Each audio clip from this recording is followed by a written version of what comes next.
You can bang up my car. Don't sleep with my woman. You sleep with my woman, we got major issues. And for the most part, most dudes will tell you, yeah, we can work through a lot of things. That's a tough. That's almost like one of the So, unforgivable sins. okay, so moving on to this unforgivable sin. So this I goes know to where you go. cheating. Oh my God. So men can cheat 50 times. But if a I knew you woman was on even think about cheating, just think about it. You have a little conversation with somebody. You go through her phone and you see that, she done gave Eric, her number, and they just having a little conversation. They decide to have dinner. You done with her. for the streets. It is what it is. Like, it's a double standard. I know, I get it, but nah, she for the streets. How? Because I just told you, men are very prideful. They're prideful. Those things mean a lot to us. So a woman, you step into a situation with a man knowing that he's flawed. He's like, I know he got some stuff with him. I'm gonna work with him. Dudes, we go into a situation. Nah, it's my baby. It's my lady. Da da da da da. I got it. That one thing right there. Like I can never look at you the same again. Ever. What? So you trying to tell me if you cheat, and you already in the streets and for the streets, why I can't be for the streets with you? I'm matching energies. I can't be in the streets with you. Yeah, it's the wrong time to try to be my counterpart.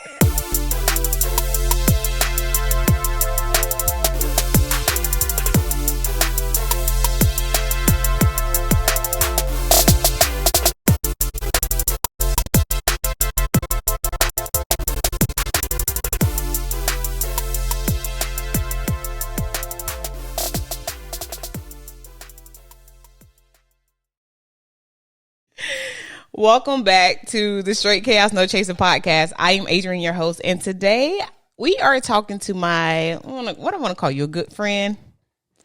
Good friend. My good friend Shakeff Hatcher. How are you today? I'm doing well. No complaints. None? No complaints. No.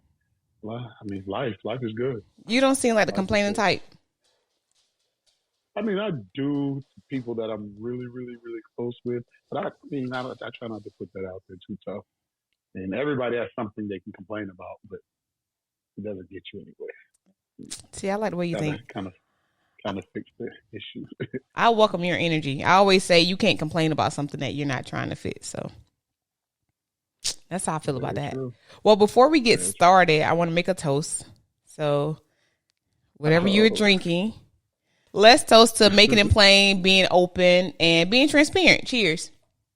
Look at you in true HBCU form with your red Solo cup. Listen, I mean, it's only fair. Like, it's only fair. And I have small Solo shot cups as well. Why am I not surprised? Why am I not surprised? Listen, so you attended an HBCU as well, right? I did. I went to Elizabeth City State University. Shout out to the bros, LG. He the bros. Yeah. He the bros. We love the bros. But I went there, played football, did the Omega thing, and graduated. I know that's important, right? Yeah, you can do a whole lot while you're graduating is the ultimate goal. So. Some people don't make it that far. Unfortunately, but we did. I graduated as well. You know that already. Fort Valley. You met somebody from Fort Valley, right? A bruh. Yes. My guy. He good dude. Real good dude. Yeah. Mm-hmm. He's like, I met a bruh from Fort Valley. He's like, you know you. I'm like, what? I know me. I slide under the radar. Miss Super Delta flying under the radar. Not Super Delta over here. Anyway, you heard something else. So Shakeff, I like to go over segment what's good, what's bad, and what's ugly. So tell me what's good, what's bad, what's ugly. And it can be about anything. What's good? Life is good. Life is good. Last night I was surprised my niece who's a senior at UNC Pembroke. She called me. She went over AKA. Okay. It's not really the dope. Listen, you know what I'm saying? Divine Nine. It's all family. Absolutely. My baby, she's doing her thing. She's a senior there. So I'm so proud of her. What's bad? What's bad? What's bad? Well, I live in Baltimore, so I can go all day with the what's bad. So we're gonna just say, I just want my people to do better. Let me just say that. I want my people to do better. Oh, be more. And what's ugly? Although it hasn't been, no judgment hasn't been carried down. That Kyle Rittenhouse case. Oh my! I saw that video of him on the stand, and I just cringed. Like that, we've made a lot of progress amongst our people, but we still got a long way to go, and that's the saddest part about it. Anytime you get in your vehicle and travel hours to protect somebody else's property, okay. That doesn't make sense. I don't want to speak on it. That's it's ugly. And that's horrible for the families that were affected by this. But I agree. I agree. Things like that, I think, continue to bring out the ugly in our country. There's so much division, and there's a lot of things I think are common sense, and we know that. But depending on the color of your skin, the outcomes aren't always equal or fair. It's sad. It's really sad. No, I agree wholeheartedly. I was just talking to a friend yesterday or day before yesterday, and we were talking about the I think it was the attorney who was saying like he didn't want any more preachers in this courtroom in the Ahmaud Arbery case. And it's like, what does that have to do with anything? Yeah. Like anything. Yeah, I don't want them to sway the jurors. Oh, okay. With the one black one, oh, okay. Okay. It's funny, that guy, Ben Crump, who said he's going to bring a whole bunch of pastors to the courtroom. I just bumped into him like probably 3 weeks ago here in Baltimore. Really? Yeah, I was right down the street, and I was like, I looked at him, and he smiles, like he pointed out. He's like, yeah, it's me. Really, really nice guy. But I saw him a second time and stopped and talked to him because I live downtown Baltimore, so there's courthouses and everything. That's the racial things that are going on in our country. And the crazy part? What? We've come a long way. I know. But it's like, bruh, when you look at how far we have to go. Oh, yeah. It can be very discouraging, but we can't give up the fight. I think a lot of times, people don't realize, people in our age group, we went to school and we learned about fights for civil rights and everything. I implore people to go and look up the word civil. Like we were asking for the basic things you would give a stranger, a dog, we were asking to be treated like a human, like I have a heartbeat. You know what I mean? Humane. It's insane. That's a real struggle to actually get that. And it's incredibly sad. So, Ms. Hosendahl, let me hear your what's good, what's bad, and what's ugly. I'm Miss Hosendahl today, huh? You ain't gonna call me other name. You're actually you're really the pretty pet lady. I didn't want to embarrass you on your own show, but telling all your business. But, you're so funny, pretty pet lady. That's my nickname for you. I don't want everybody calling you the pretty pet lady. See, that's a whole other segment. We selfish over here. My good, bad, and ugly. My good is simple. So I think like the beginning of the year. No, I think it's been longer than that. It's probably been almost a year. I misplaced one of my key fobs. And ooh. I know. And so I've been using. So I've always been just like really nervous because one time my dog locked me out of the car. I was at a gas station and I am notorious for leaving my car on and going in the store. Like I'm trying to do better.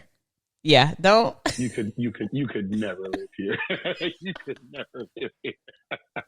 You call me, Shakeff, I'm walking down the street. I don't know where I'm at. Yeah, because they're going to take your car. So I went to the 7-Eleven to like go get a Perrier. And my Bichon was in the car. I'm blasting like WAP or something, the air on, everything. And I just walk out the car and I go in to get some water. And there's this homeless lady outside. And I'm like, you know what? I'm going to get her some pizza and some water as well. So I grab some stuff for her, and then I come back outside. I give her the pizza and the water, and then I go to pull on the little handle. My dog was like, "Where's my pizza?" And when I tell you, luckily, well, I was there for like an hour, but luckily, a friend was able to come and get me. I was able to break into my house and go grab my other key. So fast forward, still running the whole time. Oh. Whole time running. I mean, blasting music. I mean, and everybody's like, "You got locked out of the car?" Yes. And it is so much traffic at that gas station. You know, everybody's like, So anyway, some time ago, I misplaced a key fob, and I'm always changing my purses, my handbags, or whatever. And Thursday, I found it. I was like, "Oh my God!" Because they're like $300 or $400 to replace. Yes, they're pretty expensive. I tried to get one. I lost one for my building, and I tried to get another one. I was like, "How much?" I was like, "I only pay X amount of dollars for rent. You want me to pay that?" Nah. So I was fobless for a long time. Yeah. Until I actually found mine. Yeah. So. Oh man, I was so happy to find that thing. So I found that. What's bad is. What's bad? That's when you know you're living good. You can't even think of anything. No. Life is just slurred. Listen, I am not mad at you. No, it's not that. It's just that I'm just trying to pick out which bad I want to give you. That's all. Yeah, okay. You don't have any bad. Right now, I'm just kind of like all over the place. We're trying to do some things, so that's bad. I just want to just sit down and just get it together. I just feel like I have pieces everywhere that don't match, and I'm just trying to put it all together. That's pretty much it. So that's my bad. Like I said, must be nice. What's ugly? What's ugly is I won't be going home for Thanksgiving. I'll be here in Las Vegas. I'll be off for like 5 days. But listen to that. What? I'll be here in Las Vegas. I get that it's home for you, but you could always be in Baltimore without your family. Like, I mean, I'm sure Baltimore has its perks and highlights. Crab cakes. Isn't that like home of the crab cake? And I love me a good crab cake. When I come to Baltimore to visit, if I get an invite, I want some crab cakes. Well, you're always welcome to come to Baltimore. Crab cakes, fine, but I'm over it. I've been here long enough. Of course you're fine. I mean, of course it's fine, but so that's it. That's my ugly. I'll be here for Thanksgiving. However, I have very generous neighbors. I'm going over there for Thanksgiving. It's gonna be great. It's gonna be so great. Basically, your breakdown goes: I live an amazing life. There's nothing wrong, and the problems I do have, not that serious. And I'm in Vegas. You're good. The problems that I do have, they aren't that serious. That's a beautiful thing. It's about how you make them. No, absolutely. Yeah, absolutely. It's about how you make them. I was just telling a friend the other day, like, yo, things could be way worse. Way worse. Definitely, you always gotta be thankful for what you have. So. I know. All right, let's get into this conversation. Talk to me. Let's do it. So today we are talking about why do men, why do women do the things they do that we don't like? Well, why? Be more specific. Give me. I'm gonna ask you a question. I wrote down a series of questions that I would like for you to answer. Okay. And I want you to be transparent and honest. I will. Okay. I want you to be raw. Okay. All right. So my first one. This is. I hope you know. I'm sure you know about this. So this whole FOBO thing. You know what that is? I have no idea what you're talking about. So I have been told that some men suffer from FOBO, fear of better options. I don't even associate with those types of guys. Well, you may not, but is this a thing? So is this a thing? Fear of so basically settling with someone because you don't think you can do better? No. So pretty much. So this is how a guy explained it to me. One guy said it to me and I was like, what? And then I said it to another guy and he was like, yeah. So this other guy called it the Destiny Child syndrome. And he said, this is what he said to me. He said, it's the Destiny Child syndrome. He said, Michelle is a good woman. She's beautiful. She's spiritual, but she's no Kelly. Kelly ain't Beyonce. And I said, oh my God, really? And he was like, yeah. And he was like I went through that. And so then I asked another guy, I said, so men have this Destiny's Child syndrome? He said, what's that? And so I explained it to him. And then he said, yeah, FOBO, fear of better options. That's why some men won't settle down with women because they feel like there may be somebody better. That's a very it's true men do that, but you're supposed to grow out of that. As you get older, you definitely start to, the baddest chick ain't really the baddest chick, I'll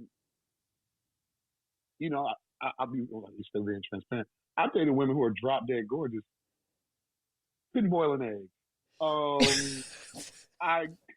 I catch a cold, I might die in their place. But when you're younger, I can honestly admit to being younger, you'll be dating somebody and you're like, is this what I really want to do? Is this who I really want to be with? I can do better. Even if you feel like she has great qualities, I mean, she's a good girl, she's a good woman, men still would be like, it's a very juvenile, immature way of thinking. But and I'm being honest, I definitely went through that when I was younger. And it's crazy because I'm actually cool with just about any woman I ever dated. And there's one in particular, like she was 7 years older than me, and I used to look at her like, what am I doing? What am I doing? And she was giving me the absolute best that she could, and it was really good things. But I was very superficial, and I was looking. My mind was on the FOBO way of thinking. Didn't know that was a real thing, but yeah, I was like, I can do better. When I was actually with someone who I would have lived a very good life with that woman. I know that. So, any regrets? No, because you live and you learn. Like, I had to go through those stages to be who I am now. If I found that person now, it'd be a whole different story. Yeah. Because you sit back and think, man, I was mad at that girl for this, or I was turned off by this. I'm like, hell, those things, I welcome that. I welcome that stuff now. So, I guess it's about maturation. You got to grow out of that, that way of thinking. That's all that is. But it's true. That is, I didn't know that there was a term for it, but FOBO is a real thing. Yeah. FOBO is definitely a real thing. Love FOBO. I know when I heard about it, I was like, and it actually just like, it just made me shake my head because I believe that there's so many women who are amazing women. And then you have these men who are amazing. And the thing about it is, I was telling my friend the other day, I said good men, they have options. And so they're like, A, B, C, or D. Good women, we're like, damn. Nah, that's how I feel. Well, no, I think women have all the options. You guys can walk outside with your bonnet on, your pajamas, and there's gonna be at least two dudes that speak and say something nice to you. However, right, but like, are they good men? Like, are they the men that you are seeking? Are they the men that you don't know if he is or isn't, because you're so stuck on the fact that you're in your bonnet and pajamas. Like, he tried to talk to me while I had on my no. Talk to me in my pajamas. Talk to me in my pajamas. Listen, right? I'm telling you, I want the man that's gonna see me in the Walmart looking homeless, and he can be like, "Girl, not in the Walmart looking homeless." It's funny. I do a little side job here, so I'm normally, like, right now, hoodie, joggers. So I'll be out there, looking like a college kid, doing my thing, and people see me or whatever. So this one lady, I always spoke to her. Very attractive lady. I always spoke to her. She never really paid me any mind. So one night I go out with a buddy of mine. We go to a nice spot here in Baltimore, and I had a suit on, I had a hat on, and lo and behold, who am I standing beside at the bar? The lady. And she wouldn't leave me alone. And she wouldn't leave me alone. And I said, we've met before, right? She said, where I know you from? I'm like, I said, you see me all the time. He said, dude, you work at my job? I'm like, no. I said, where you walk past this building, blah, blah, blah. You always see the guy with the scooters, da, da, da. She was like, yeah. I said, that's me. She took a step back, looked, and she was like, I know that guy you talking about. That's not you. I was like, I had to show her a picture of me actually working, and for her to believe me. And I was like, that's kind of what we're talking. She wouldn't give me the time of day. That's what I'm talking about, baby. Now I don't want to deal with it. But now I don't want to deal with it because, hey, you saw me out making money and didn't want to talk to me. Okay, listen, I'm telling you, don't want me when I am glittered in gold. Right. Want me when I am a diamond in the rough. Okay, is that what it is? Right. I think. Shoot, them the ones. But okay. I do have a question for you. What? Why do women listen to their single girlfriends? This is like something I've always wondered. If your homegirl, your girlfriend, could be your auntie, I wouldn't care who it is. If she's single, you've seen her date and, doing the same things you're doing, why would you take advice from that person? That makes no sense. Well, that's the blind leading the blind. So this is my opinion about that. Okay. You take advice, but you have to know what advice to take. So you have to be selective, because I'm single and I give my friends advice, but you know what I say? I be like, I ain't got no man, so I don't even know if you should listen to me. I got you.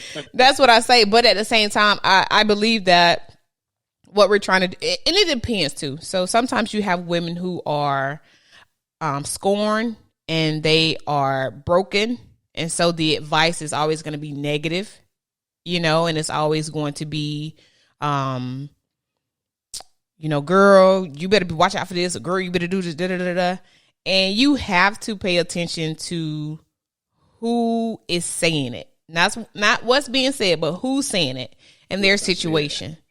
And then sometimes you have women who are optimistic, and that's who they are. And you even have to, take that advice with a grain of salt. So we're going to listen to our single friends, but it's up to us as far as what information we use from them to get what we're trying to get. So prime example, one of my friends, she's not single, but she's like, oh, you need to get on a dating website. And I'm like, you know how I feel about that. She's like, but just try it. Just try it. Just, you never know. And she's just super optimistic, and she is just like in my corner. So I'm like, okay. She's like, get on the paid ones, because the paid ones, da-da-da-da. And I was like, okay. So I get on the paid websites, and oh my God, it's like my cousin Johnny, my uncle Leroy, is like Deacon John. Like, these are like old men. I'm like, what? And so then, a young girl. Listen, you want a sugar daddy? So I told her, and she was like, no, you need to give it some more time. And this was like day 2, I'm pretty sure. So I sent her a screenshot of the people it was matching me with. She's like, oh.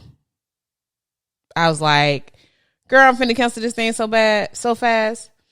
And so then you have like, I don't really know if I have a friend who is damaged to the point where they're like, girl, you can't trust these men. Like, I don't have friends like that. Like, you can't trust these men, and, you know, you better be careful, and you might as well just be by yourself. Like, I don't really have friends like that.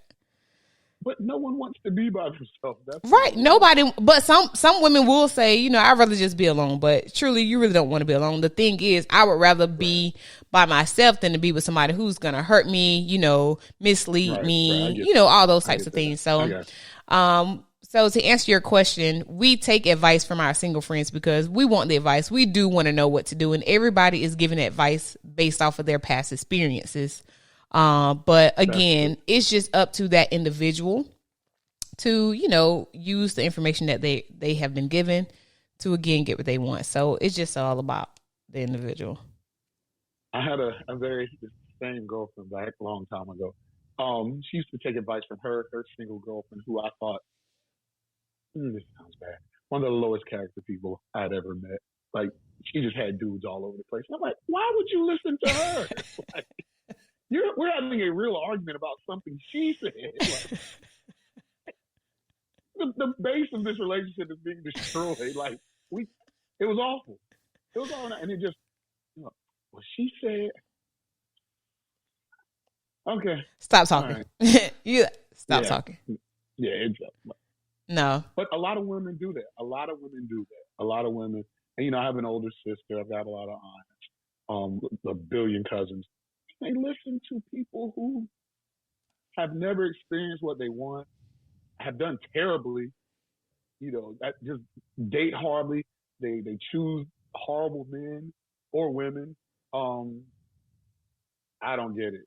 And you know what's so funny? And that just made me think about something. I'll be honest. I had a friend an old friend who, she would give me advice about my relationships, but I wouldn't take the advice because she's never been in. How can I put this? I feel like she doesn't really, at the time, she didn't really attach to people. She could always just detach and just be gone, you know, and just really, she never really, I feel like she never let somebody in where they just took all control. And, you know, those times where you just want to cry, you just in love. Like, you just in love with somebody and, you know, it's like you can't understand how I feel. And I knew that because one time, a couple years ago, I was like very heartbroken about something. And I was at her house, me and another girlfriend, we were at her house, and I was crying. Like, I was so upset I was crying. And somebody hurt the pretty cat lady. I was crying. And my one friend, she consoled me, and she was like, girl, I understand. And I knew my other friend she knew what this felt like. And so the next day, me and the unattached friend, we went hiking. And she was just like, girl, you all right? Because you over there crying. and I looked at her and I was like, too soon. And in that moment, like, I just realized, like, you can't handle what I'm going through because you've never been here. So whenever she would try to give me advice, like, it was always with a grain of salt, because you have never been here, and so you don't understand what I'm going through. So I cannot expect you to empathize with how I feel and what I'm going through. So, I listen, but so yeah. Listen. Yeah. Yeah, I call him my brother. A brother he's been married as long as I've known him. I met him when I was like 19. The perils of marriage. I've kind of lived through his stuff with him. And he, giving great advice, and I've seen him put the work in. So he's someone that I'm comfortable with sharing information with and getting good feedback from. Because, like I said, he's put in the work to a successful marriage. They've been together 24, 25 years. Yeah. Probably more than that. Yeah, absolutely. Okay. And them and my step parents. I ask questions to my stepmom. She's like, "It's funny you asked that because we're dealing with that now." I'm like, oh God. So yeah. Got it. Yeah. So, well, let me ask you this. Why would men rather lie than just tell the truth when it comes to relationships, especially? Well, let me finish. Especially if a woman, like, say you're like already in some shit and it really pretty much can't get any worse, and we're having a conversation and like men just continue to lie. Why? I think men lie sometimes. One, if you're doing something else doing, you try to lie to get out of it. Two, sometimes that lie may be to protect you, because you're asking for the truth. Not everyone can handle the truth now, but then when you get to a certain age, which I'm at now, I'm pretty blunt and bold with my stuff. I'm like, somebody got to lie to you. I'm grown. I did what I wanted to do, and I truly. It's not a good way to be. I'll put it to you like this. I know it's not, but I'm going to give you the truth. Like, you sure you want to know? All right, this is what it is. And I know my last relationship, that was like eye popping to her. Like, she would be devastated. And I'd be like, I said, hey, I don't want to talk about it. I don't want to talk. You want to know the truth? I did X, Y, Z because I didn't want you involved. Like, and when I would give her, like, I went to a function, Christmas function. I was like a benefit or whatever. So she sees me, my little weekend bag, my suit bag, and she's like, "Where are you going?" I said, "Oh, I'm going up to Dre's this weekend." Blah blah blah. She was like, "Oh, that's right, that Christmas. Well, why didn't you tell me? Why am I not going?" I said, "No, I got something else to do." But I was really going to the Christmas event. I went to the Christmas event. She found out. She was devastated. And why did you lie to me? And, she was also, "You got some girl?" I was like, "No." And I didn't want to have the conversation. I ended up telling her, "You want to know why you didn't go? The last time I took you there, you had a real inappropriate conversation, and I didn't want to have a scene. I didn't want to make a scene. And then when I reminded her what I was talking about, now she wanted to calm down. Well, you didn't have to lie to me. Yes, I did, because we wouldn't be having this conversation right now. Like, so not all lies are bad. Sometimes it'll protect you. What's considered inappropriate? What's considered inappropriate? The conversation? Mm-hmm. If you're supposed to be my woman and you are,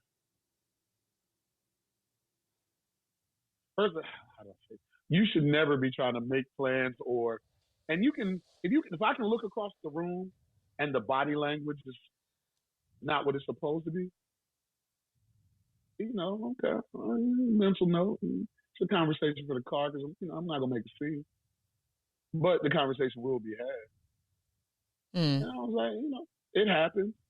I never forgot it. So a year later, when it's time for me to go back to the benefit, you just won't be going. We ain't got to fight about it. We ain't got to argue about it. Just keep it smooth. Would you say at that point you had started checking out of your relationship? For you not to, for somebody to... Go ahead. Foolishly, I had not. Foolishly, I had not. It took a little more. What they call it? Just the red flag era. I needed some more red flags. You ain't have enough. Yeah, I needed more. I needed more red flags. She definitely gave them to me. So. Well, I want to say this when you said, some people can't handle the truth. And what I always say is, or what I've started to say is, it's not that I can't handle the truth. Sometimes you can't handle the way I respond to your truth. And if that's me leaving, if that's me deciding to leave, I may be crying leaving, but I'm crying because, and not in that situation because, that's a little foul, but if, the truth was I've been cheating and stuff, but I love you and I decide to leave and I may be crying leaving, but I'm crying because of what I felt like we had, what I felt like you meant to me, right. All this kind of stuff, all the things we've invested in one another, yada, yada, yada. Men like to take that, or people like to take that as, well, she couldn't handle it because I was crying. Like, no, I'm emotional, but I'm leaving. And so it's not that I can't handle the truth. You just can't handle the way that I respond to it. And so, it's like, oh, see, I told you couldn't handle it. Nah, if you decide to stay and you're always crying, yeah, you're welcoming that behavior. Like I welcomed the red flags. I just kept taking more and more.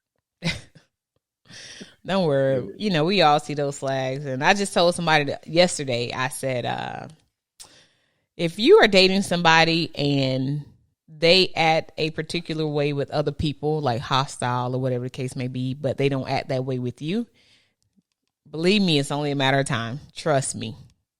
I disagree. I disagree. Okay, tell me. I disagree wholeheartedly. All right. My behavior with the bros. No. Not like that. I'm saying like a woman. Like say you have say you talk to your mama any kind of way. Okay. Say you talk to your mama any kind of way and you get all. Okay. I'm sorry. We have guests. I know my dog. She hears something. Delilah. Is this the same dog that locked you out of the car? No, this is my Rottweiler. The other one is my Bichon. Excuse me.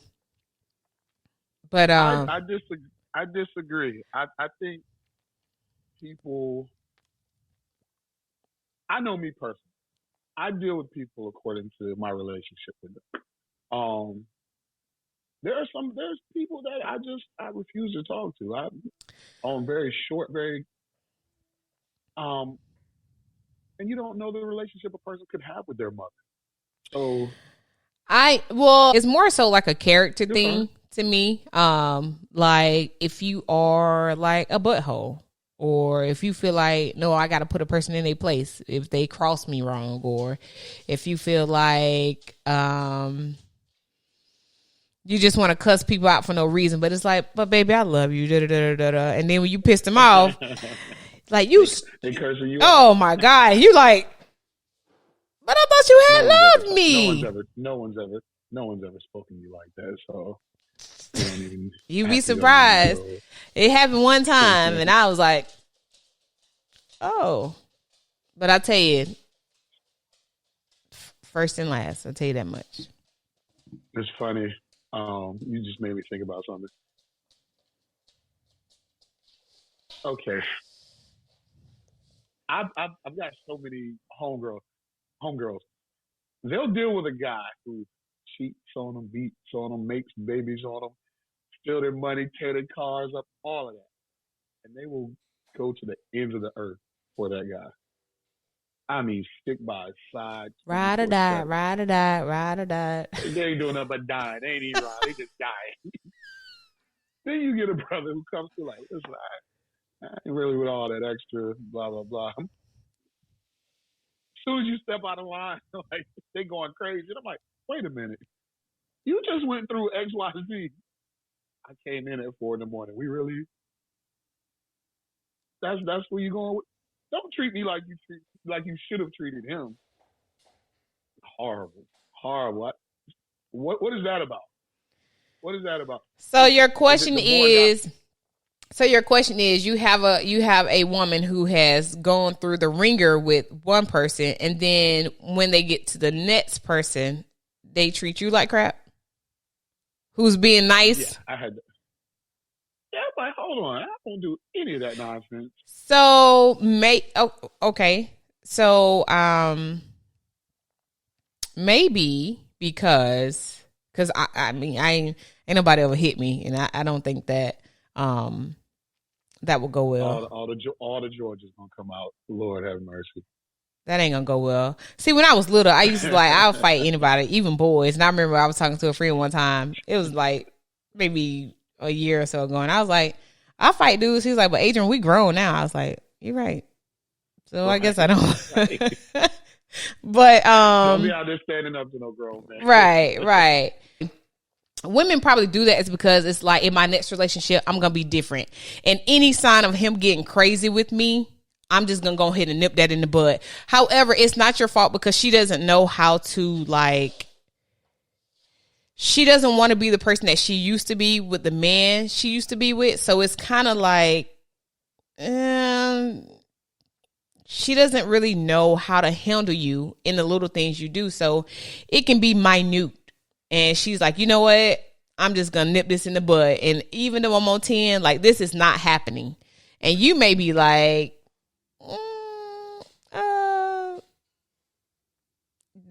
I'm not that other guy, but it's hard. And so that's why I believe like healing and growing is very, very important.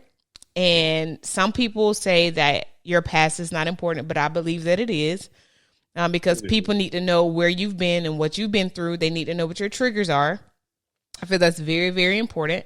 And so, you know, that's something that she would have to work on because that stuff is like very damaging to be with somebody who cheats on you, who abuses you physically, emotionally, you know, mentally. Like, teachers, sticks and stones may break my bones, but words will never hurt me. Lies. Words hurt worse. I mean, they are burned right here. I have some words that are just burned right here, you know? Aww. They were picking on the pretty fat lady back in the day. No, from my relationship, from an old relationship. Actually, it's not burned anymore.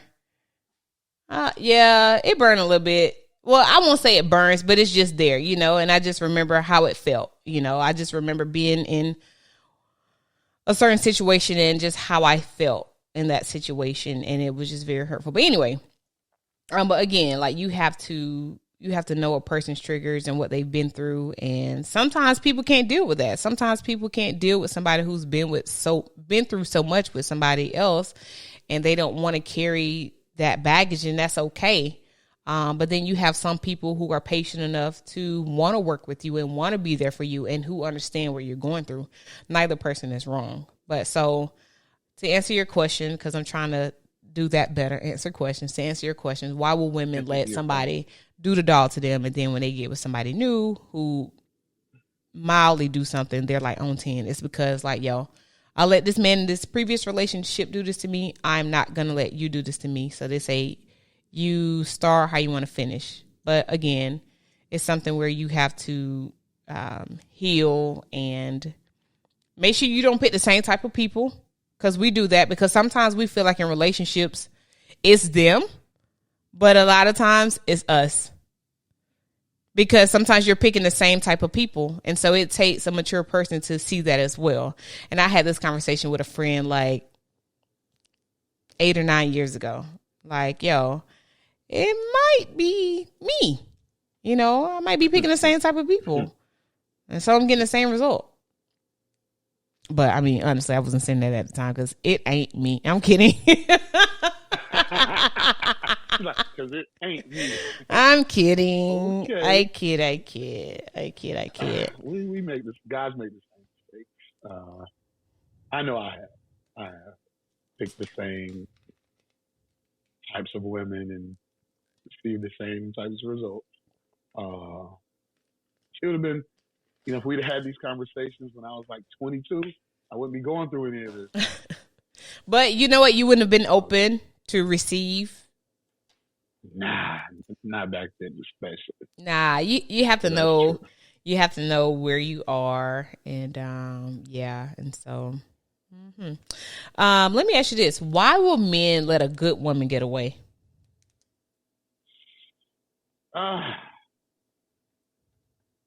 why will men let a good woman get away? Mm-hmm. It's not what you want right then. You may even know she's good. Mm-hmm. You may know that she's good, but it's not good for you right then. Mm. And when I say that, I'm only going to talk about my personal story. Mm-hmm. I won't talk about anybody else's. Young lady I dated coming out of college. She's perfect. She was perfect. Like, should have been married, kids, the whole nine, lived a peaceful life. And she was awesome. That's not what I wanted right then. That's not what I wanted right then. I wanted the good girl, but I wanted all the worldly things. I wanted to travel. I wanted to be in the streets. I wanted to do this. I wanted to do that. And that wasn't who she was. And she would have been fine with me being me, but I wasn't going to drag that lady down with me. I was like, I was out of control. And I knew it. And I was like, I will ruin this woman's life. Mm. Like, I saw her cry one time the whole time we dated, and I was devastated. And I was like, I never want to feel that way again. Mm. My heart, you're making my heart hurt for her. No, she's good. She's good. She got married. She got kids now. She's good. She's good. She's good. But yeah, I knew that, and I mean, she loved the hell out of me. But I was like, I'm gonna go back to New York. I'm gonna run these streets. I had a job waiting on me. I was modeling a little bit. I was like, I'm out. I'm not staying in North Carolina. I'm gone. And yeah. And I swear, like, my dating life, that was probably the only real regret that I ever had, was not making that work, finding a way to make it work. Mm. Did you try to go back? Nah. You're not a go-backer? No, my thing is, we were young. Like I said, at this point, she's married with kids anyway. Mm-hmm. But my thing is, we had our time. We had a good run.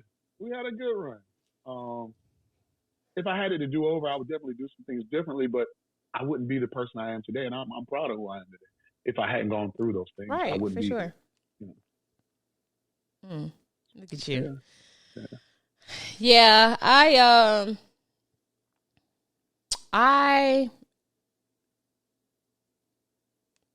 can I say this? I dated someone and it was great, and I felt like I was being a good woman and I was being who they needed, but there was never a commitment, and you can only stay for so long. And I ask questions to a certain extent. Like, I don't like to be nagging, like, why are we together? You know what I'm saying? But I do ask questions. And, one time, it was just like they were concentrating on work. They were concentrating on, getting their money. And I mean, I'm not the one to be like, well, can't you concentrate on your money and be with me, commit to me? Like, I don't like to force nothing. I don't like to force anything. I like people to want to do things. And, when they said it to me, I felt the way. I won't say I was heartbroken, but I was like, damn, because you think about all the time you invest and what you're working towards and you're communicating and whatever. Mm-hmm. And so when they said that to me, I was just like, okay. But they continued to reach out and wanted things to be the same. And that's hard for me, because it's like, you want things to be the same. You want the perks. Yeah, I was about to say, he wanted things to be the same. Because it was a good life. Yeah, right. But you don't want more than that. That's right. You don't want the commitment. So, at a certain point, and I stayed for a little while longer. I did, because I mean, when you love a person, that's just what it is. You were in love. I know. I was getting ready to say. I was getting ready to say in love. I was getting ready to say in love. I hate saying in love. I really do. As much of a hopeless romantic as I am, and I love, and I love like being in love is amazing. But I guess I feel like if it's not reciprocated, then I don't want to acknowledge that I was in love. Oh. Oh, she don't want them feelings hurt. You sound like you belong in a Nicholas Sparks novel. I do. I do. But no, seriously, like nobody wants their feelings hurt, but me, like I try to do everything that I can to not be disappointed, not have my feelings hurt. I am a glass half full type person, but when it comes down to like me and my wants and something I'm hopeful for, I'm glass half empty because I don't want to be disappointed. That's how I roll. So, so I stayed there a little while longer, whatever, and it was cool. And then like it was just like, I'm great, and you know, if this greatness is not for you, that's okay, and that's what you start to tell yourself as a woman. Like, you know what, this greatness is not for you. Got to know your worth. You got to know your worth, and you just gotta, and you know, you hope people come after you and stuff like that, and we all do. Like when we decide to leave. And it's kind of like, you know, would you feel away if a man didn't come for you? Or, you know, would you just be like, well, it just aligns the way that it should. But I ended up, you know, just washing my hands and, which brings me to my next, I ended up washing my hands and yeah, you know, you just have to move on. And what was your next question? You were about to roll off. Which brings me to my next question. So why when women move on and then maybe they start to date other people, then like those men, they circle back around, like, you know, like, and me, let me say this, I'm very honest and I'm very transparent. And if I'm dating, I am like, I'm dating somebody, like everybody know, like nobody's in the dark. Like, that's just the way I live my life. I'm like, so when he started to call again, you don't want to talk. I was like, I started dating somebody, you know, we're good, but his heart sank when you said that. I'm dating somebody now. And then, you know, there were like some phone calls and I'm like, okay. It's a hard pill to swallow. So why do men do that? Like, you know, like, we done ride and died, and then once you died, you moved on. I done came back to life and I done moved on. So then now it's like, it's a pride thing. So it's not necessarily that you want her back. It's just a pride thing. It's a pride thing. You gotta realize, men love four things actually, really big. Their mother/children. Their vehicles, their money, and their woman. The thought of your woman, even if she's your ex, being with someone else, whew, you want to bring the crazy out of somebody. I've heard some of my male counterparts say this is kind of funny. You can steal my money. You can argue with my mama. You can bang up my car. Don't sleep with my woman. Usually, we got major issues, and for the most part, most dudes will tell you, "Yeah, we can work through a lot of things." That's a tough. That's almost like one of the unforgivable sins. Oh, okay, so moving on to this unforgivable sin. So this goes to cheating. Oh my God! So men can cheat 50 times. But if a woman even think about cheating, just think about it. Have a little conversation with somebody. You go through her phone and you see that, you know, she done gave Eric, you know, her number and they just having a little conversation. They decide to have dinner. You done with her. For the streets. It is what it is. Like, it's a double standard. I know, I get it, but nah, she for the street. How? Because I just told you, men are very prideful. They're prideful. Those things mean a lot to us. So a woman, you step into a situation with a man knowing that he's flawed. He's like, I know he got some stuff with him. I'm gonna work with him. Dudes, we go into a situation. Nah, this my baby. It's my lady. Da da da da da. I got it. That one thing right there. Like I can never look at you the same again. Ever. What? So you trying to tell me if Ever. you cheat, Ever. you cheat, and you already in the streets and for the streets, why I can't be for the streets with you? I'm matching energies.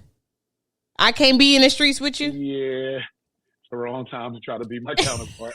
But I'm telling you, if you take your behind out there and you speak with someone, and I find out, all bets are off. Like that pedestal that you were once on, you're no longer on. So y'all don't want to be on pedestals. Y'all just want to be like slum dogs, not millionaires. First, I want you to stay focused. I know this is your show. Stay focused. You asked me about if a woman cheats. We weren't talking about men.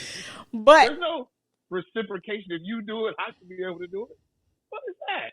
But it just seems highly unfair. And I know life is not fair, but it's just right. It's just y'all need to listen to Tank. I deserve. Oh God, I almost threw up. I deserve for you to say, yes, I cheated on you. I wouldn't care because of all I put you through. That's the mentality y'all need to have. I just want to say that. Tank trying to sell records to women. That's number one. Number two, you're supposed to be a better version of me, like I'm with you because I know that you're the best of me. You know what I'm saying? Like, no. I'm telling you, when you step out on a man, he will never look at you the same again, ever again in life. It's not happening. Well, I don't care how good or great you have been. I don't care how many children you carried for this man, how much money you've helped him make. He will never look at you the same again, ever. Even a man that takes a woman back? Because women, you know what? Because women probably don't look at men the same. I know we're supposed to be emotional creatures, and men, they feel like they got to be all tough and macho and unacceptable of a lot of things. But I just, honestly, probably if a woman cheats on you and you've been cheating on her, she's checked out anyway, and so she probably don't even care anymore. So. Yeah, well, it would be over. Yeah. So. Because women, unless she are, you know, real men don't cheat, though, right? You do know that. I always say it's a 1%. I say 1%. That's just what I say. I mean, that's just my opinion. It is not law, but I just believe that not cheating takes discipline, and a lot of people don't have that discipline. And nowadays, women make it super easy. They don't care. They don't care if you got nothing at home. And men are, a lot of men, it's hard for them to reject free vagina.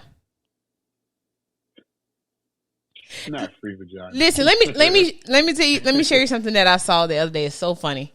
There was this post on the Shade Room, and it was a picture of a guy.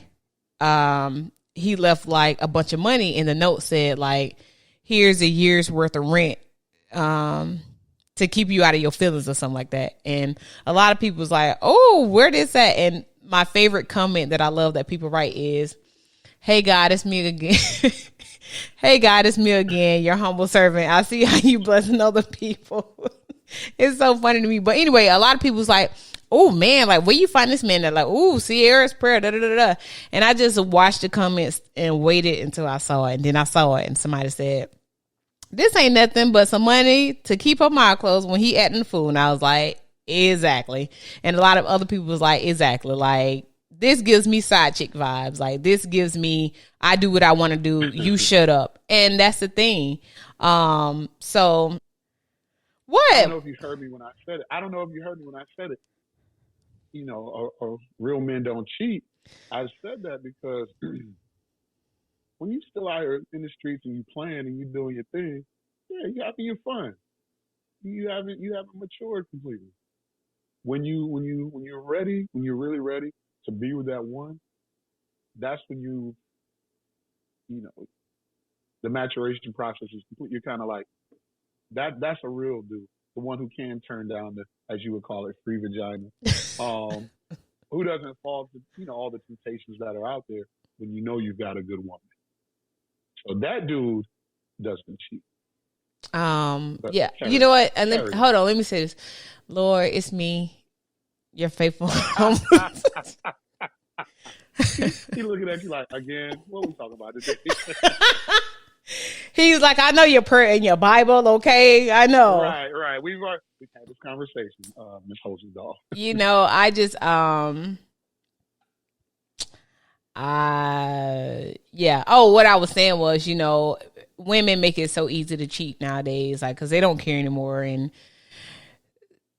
what people value, I won't say we, because I won't put me in that, but what people value these days is, you know, not the things that a lot of people used to value. So money is at the top of a lot of people's value list. And it's like, long as he got that check, I don't care. Now me, I be like, if I see a man and he fine, I always go for his hand to see if he married. However, that's why you grab my hand like that. Okay, now it makes sense. It makes sense now. You so funny. But however, I'm a manicure. Whatever. Some men, not all men don't wear wedding rings, so I ask questions. I do. Mm-hmm. I be like, you married? Like, third sentence. The first one probably like, what? If they pause. Oh yeah. Oh yeah. But I feel like nowadays, like, a lot of people don't care anymore. So I don't think that there's so much of a inclination to lie about it. Yeah, I was about to say, like, I know a lot of people. They don't. Nah, I'm married. Like, ring big and bold. Like, women don't care. Yeah. So I'm gonna be honest with you, they don't care. But I do feel like, you know, it is a huge double standard. Excuse me. It's a huge double standard for men to want to be done with a woman if he cheats on her. That's how I feel. That's just my feeling. And, you know, men want to be taken back after they have stepped out. And, you know, cheating used to not be a deal breaker for me, but it is now. Cause I just feel like you can not want to cheat. Like, that's a whole different conversation. Yeah, I will say this. I've already told you how I feel. Like, I would never look at a woman the same again. But in the grand scheme of things, is cheating the worst he could actually do to you?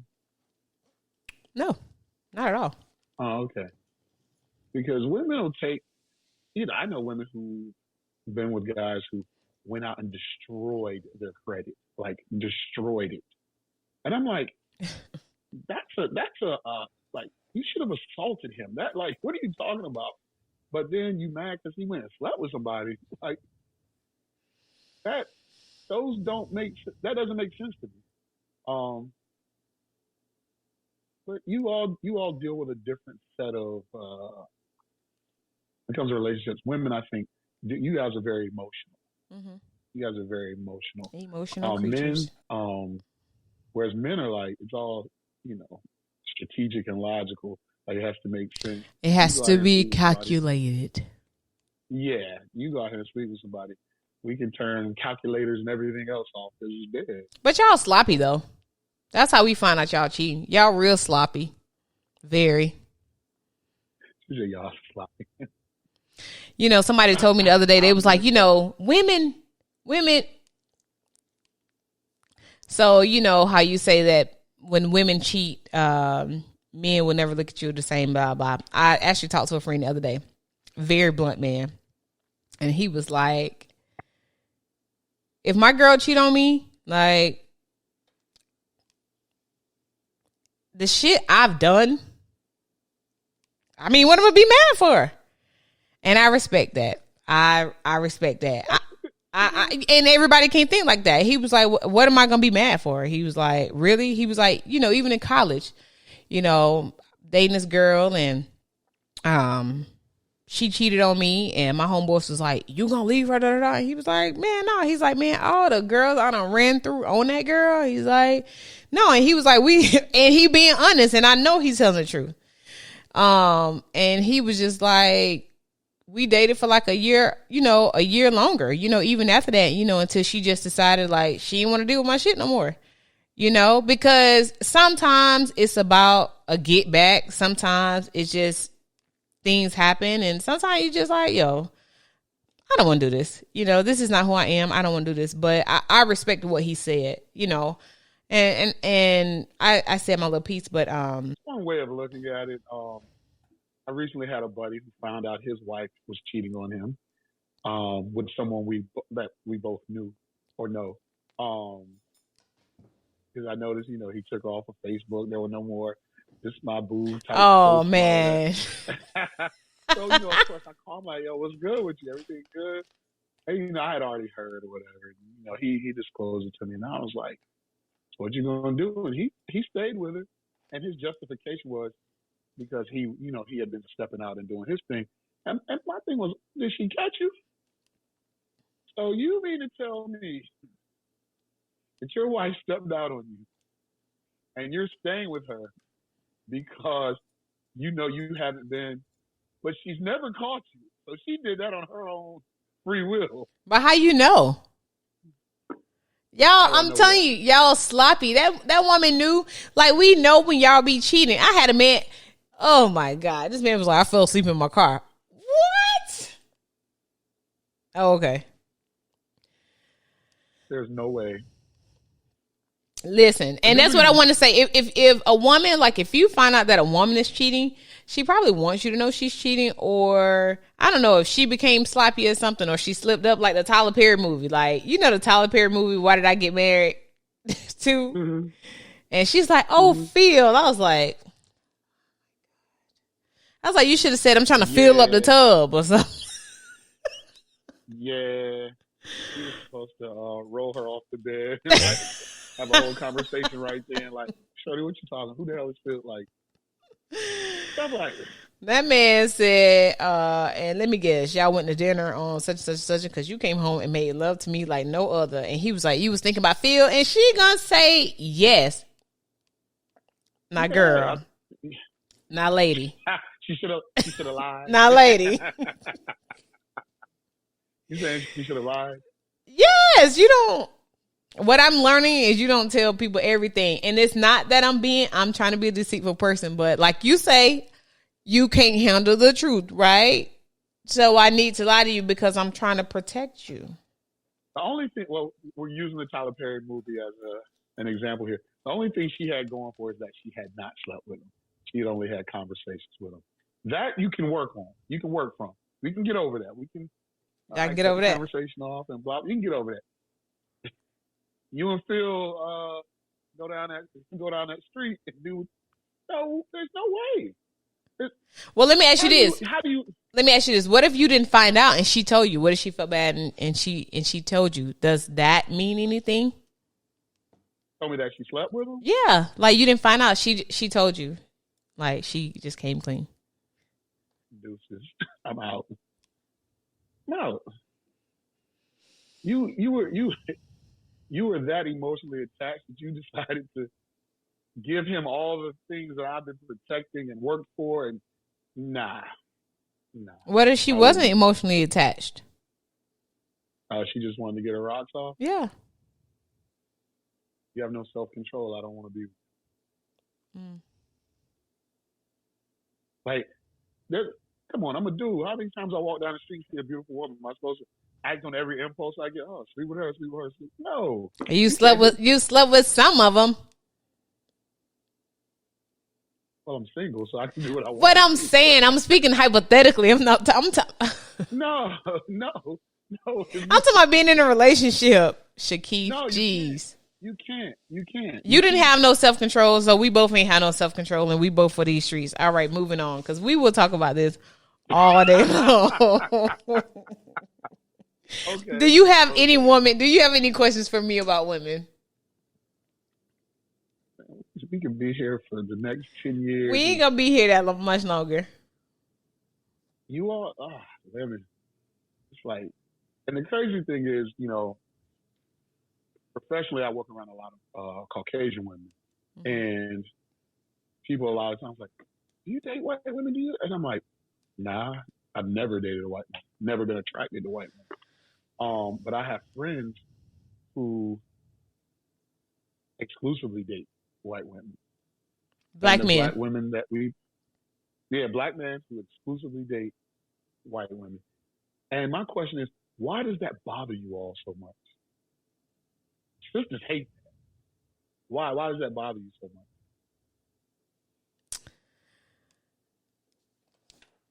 Ooh, I think I touched the nerve, ladies and gentlemen. So, my opinion as well. Again, okay. It's like why?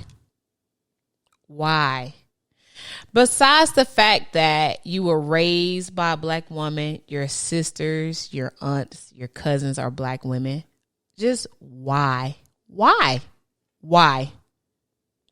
You know, and I've heard like, oh, growing up, you know, they didn't give me the time of day. And, you know, now they show me some attention. And that's what I want. And I've heard, what's the other thing that I heard? Pretty much like they were a forbidden fruit. And now I can have them. The other one that I've heard is like black women used to not give me the time of day again. And, you know, they didn't want me and I was ugly in high school or whatever the case may be. And now they all own me, you know, since I got some money, I don't want their asses back. So I'm going to white women and everything else. Those are the things that I've heard, but it's just like, why? And it's like black women, we want black men. Like I want a chocolate ass black man. I'm talking about, I tell people, I want my man so black that when the lights off, I don't see nothing but the whites of his eyes. You are terrible. I say that. And because we love our black men, like we try to be there. We try to be a staple for them. We try to nurture them. Like we want them. And it just feels like they don't want us. And it's like, why? Why? And I get it. Like all black men don't want to be with white women. There's some black men who, and I love it. They're like, ain't nothing but a black woman for me. And it just, right. It just makes me melt every time because, you know, to know that there are black men who feel like that. But we are amazing women. Like we have our shit. Like we do. And I hate that we are labeled aggressive when we're just being assertive, you know, and because you can't run over me. I cannot date a man who I can run over. It's not going to work. I can't date a man who's passive. It's not going to work. Well, one, you shouldn't be trying to run over any man. That's number one. But what I'm saying, I'm not trying to, but, you know. But he just allows you to do it. Yeah, it. he just allows me to do it. You know, I'm not trying to run over no man, you know. And I'm not like, you know, some men like, oh, she too aggressive. Like, she a man herself. Like, no, I heard that on something. Tell him to come to Baltimore. I'll show him. But it's like, no, like, can I be assertive? Can I be strong? Can I be, you know, intentional about my moves? Can I just be a woman? And there's a man who fits the type of woman that I am. Like, I'm not aggressive. I'm very soft. I can be sensitive. But yeah, me and a man who's passive, that's not going to work. You know, it's just not like, and I like to be put in my place. However, at the same time, like, I'm not going to be all up in no man face, like doing all of this and like, that ain't me. But even if I maybe get slick at the mouth and he may be like, all right now, I'd be like, you got issues. Okay. I heard the Georgia come out like this. All right now. So, you know, like that whole, like, and it's so crazy, man. Every single time I see an interracial couple where the man is black, He be looking at me. I'm like, what you looking at me for? That's your woman. But how about, a lot of times some men just like beautiful women. But no, what I'm saying is, it's like they're looking at me to be like, not like he's looking at me. Like he's almost a stain, like looking right. at your reaction. Yes, like he wants to see my reaction. Like, what you looking at me for? Like, don't look at me. Like, this is who you with, so look at her. Don't look at me. Not saying that he looking at me to check me out or whatever. No, but it's like he's looking at me. That's what he should have been doing, but that's what he should have been doing. Whatever. But I told my friends though, I said, boy, if I get if the right You're funny. I told my friend that, I say, if the right Puerto Rican look at me the right way, it's over for y'all. It's over. But no. I want me a black man. Like I do. I want a black man, but it's like, damn, the black men don't want us. Some of them do. I won't say that. I take that back. Some of them do. And when I moved out here to Vegas, it was a long time before I saw a black couple. I mean, 6 months. Really? Oh my God. 6 months. And when I tell you, like, my clients will come in, like either they will be single, or if it was a couple, it was always like a black man and a white woman. I had to go to like an R&B event and I was like, oh, okay, so there are black couples. Right. Man, when I tell you, it was like, I was like, well, chances of me finding somebody out here are slim because they all like white women and Hispanic women and Puerto Rican women and everything but the black women. Like, and it's sad when you're like, you're excited because you see a black couple. That's pretty bad. And it's not just me. Like that. It's not just me because I met a couple out here last year and they heard me telling the story and she was like, baby, did you hear what she just said? And then she told me to repeat it. And he was like, man, we said the same thing. Like, there are no black couples out here. And they were from Atlanta. It's like that. And my auntie texted me the other day I hate to tell you, but your husband is in the South. I was like, she's like, I just want you to know. So just look at the map and just move south. You're going to call me one day and tell me, yeah, I moved back to Georgia. It's going to happen. You think so? It's going to happen. I don't know. Yeah. I'm trying to see what Texas is looking like. I really do want to go to Houston, though. Houston's dope. I've got a few friends in Houston. Houston's dope. Yeah. Mm-hmm. Shout out to my man, Pete. Yeah. Shout out to Pete. Well, I have one last question to ask you before we get off of this call, as this has been a great conversation. What are men afraid of when it comes to relationships? I'll be honest with you. The same thing women are afraid of. No one wants to be hurt. No one wants to get their feelings hurt. No one wants to be embarrassed. No one wants to look like a fool. No one wants to, you invest your time, your effort, money, all that stuff into someone, and then come to find out he or she was never in it. You know what I mean? That would make you feel crazy. You know what I mean?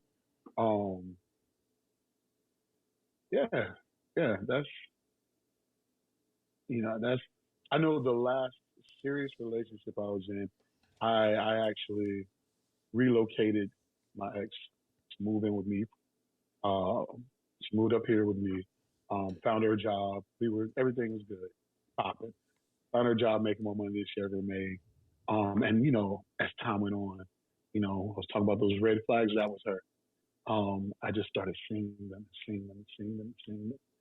And then it just hit me, and I told her, I said, you don't really like me. You like what I can do for you. And I told her, I was like, I'll help you, you want to relocate, I'll help you, all that. She's like, no, I'm going to fight for it. I said, you don't understand. I'm out. Like, there's nothing to fight for.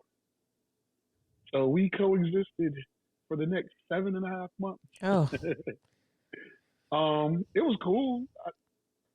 Because in order to make people move, you got to make them uncomfortable. Mm-hmm. So I had to. That's what God does. Listen, I had to stop. Well, I played God because I stopped buying groceries. I stopped paying for the cable. I was like, listen, you can't be up in a hotel actress as a guest if you ain't contributing. Nah, I was done. I was done. But when it was all, once she moved and everything, I was happy. I was happy as hell.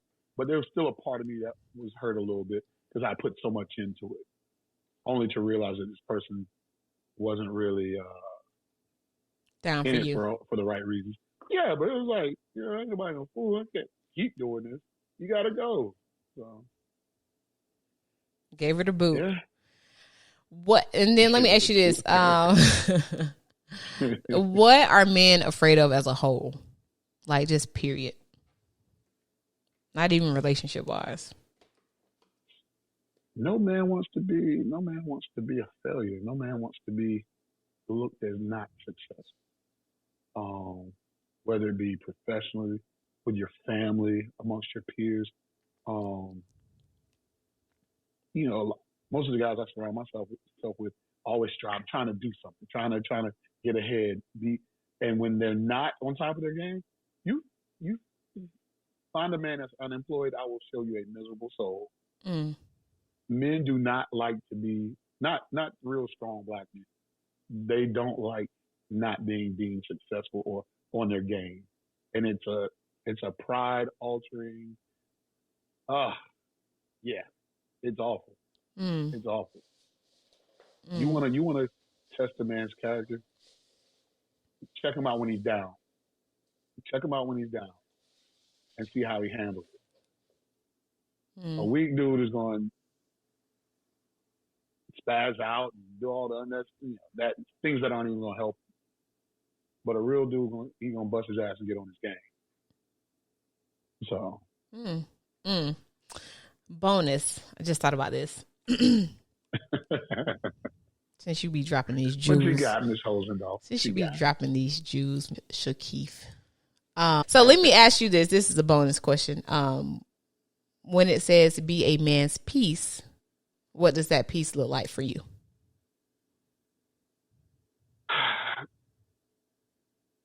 Make life a little easier. And that's not, it's not a monetary thing. It's like, it's almost like a piece of the puzzle. All right. If you're my woman, I'm the border. Every now and again, I can't find the right pieces. Be that right piece sometimes. Let's get this thing done. Let's make life easier for one another. So I'll tell any woman, I can cook, I make my own money, I take care of my kid. Like, you're here because I want you here. Like, you're here because I enjoy your company.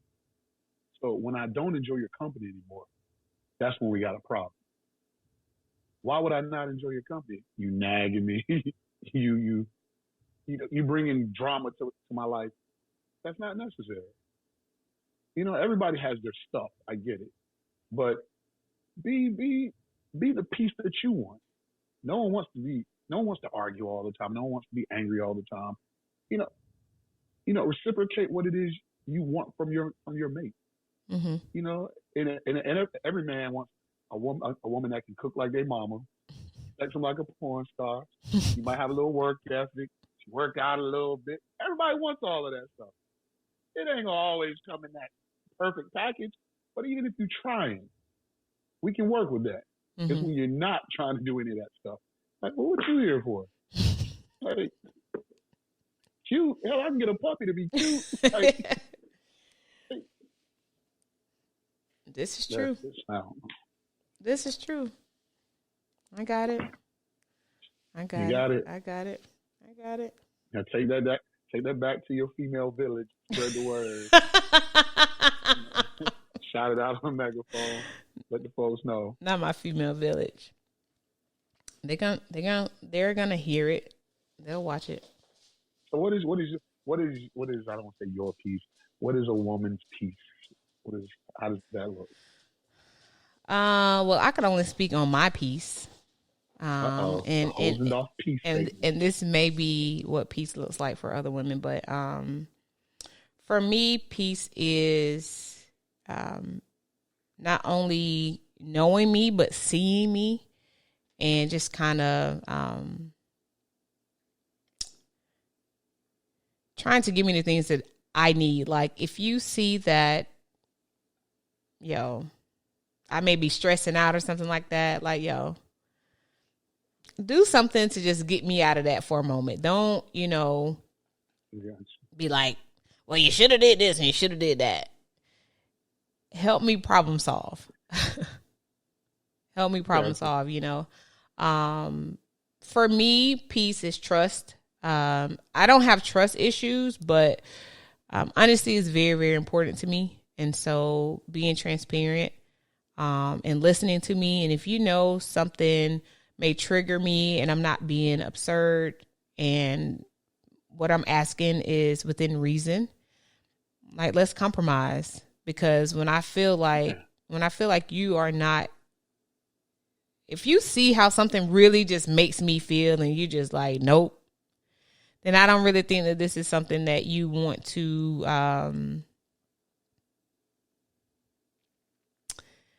I can't be that important to you. That's how I feel. We will change. Dudes make adjustments when we really store. And so, that's just what peace is for me. Peace is just, and wanted to make it work. Like, if I know that we're in this together, that's peaceful for me. But if I feel like I'm losing you and you don't want to communicate with me why I'm losing you, it's not going to work. It's not going to work. I am big in communication, like very, very big. And to the point where I've had to say to myself, like, you know what? Some things may be too much. Some things maybe you just need to just keep to yourself.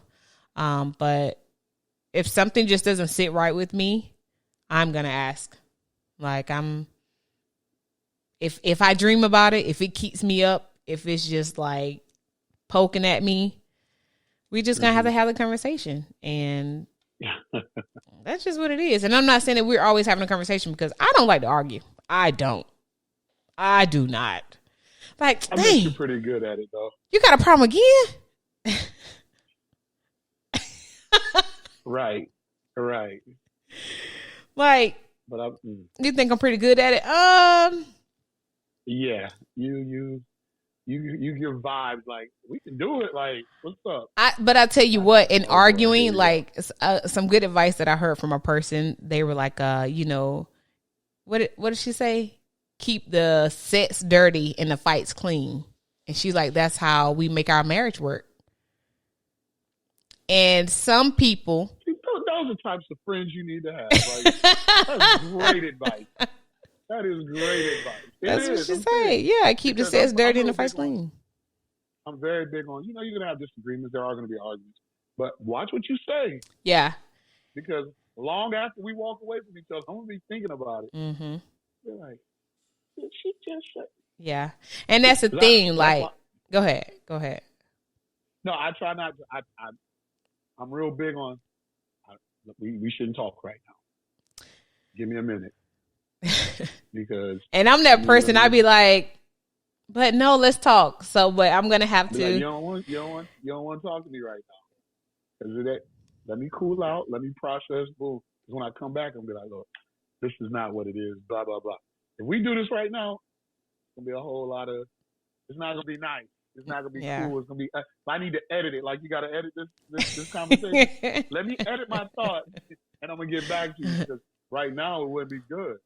It wouldn't be good. Luckily, there isn't much editing to do. So good job, Mr. Hatcher.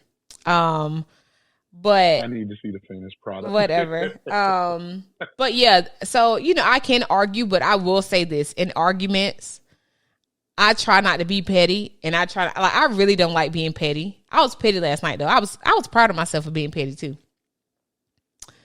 But no, listen. I'm proud of myself for being petty. No, it's because somebody so a couple of weeks ago, I contacted somebody because I wanted to see if they would pick me up from the airport. I was like, will you pick me up from the airport? Right. And he didn't reply. Just a friend, like barely a friend. He didn't reply.